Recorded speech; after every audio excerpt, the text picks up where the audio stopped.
প্রাথমিক অবস্থায় আগুন নিয়ন্ত্রণে ফায়ার সার্ভিসের 4টি ইউনিট যায় ঘটনাস্থলে। পরে তীব্রতা বাড়ায় ক্রমাগত বাড়তে থাকে ইউনিট। 37টি ফায়ার সার্ভিসের ইউনিটের চেষ্টায় প্রায় রাত 9টা নাগাদ আগুন নিয়ন্ত্রণে আনা হয়। পুরো সময় ফায়ার সার্ভিসের পাশাপাশি আগুন নেভাতে যোগ দেয় সিভিল এভিয়েশন, বাংলাদেশ বিমান বাহিনীর কয়েকটি ইউনিট ও নৌবাহিনীর ইউনিটও। বিমানবন্দরের নিরাপত্তা নিশ্চিতে মোতায়েন করা হয় 2 প্লাটুন বিজিবি সদস্য। সময় গড়ানোর সঙ্গে সঙ্গে আগুনের চোখ রাঙানিতে বিপর্যস্ত হন অনেকেই। অসুস্থ হয়ে পড়েন ফায়ার ফাইটার সহ বেশ কয়েকজন সেনা ও আনসার সদস্য। অ্যাম্বুলেন্সে করে তৎক্ষণাৎ তাদের হাসপাতালে নেওয়া হয়।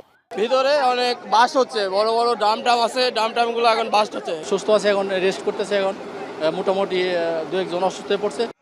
একদিকে সূর্য অস্তমিত, অন্যদিকে 5 থেকে 7 কিলোমিটার দূর থেকেও মেঘের ভেলায় কালো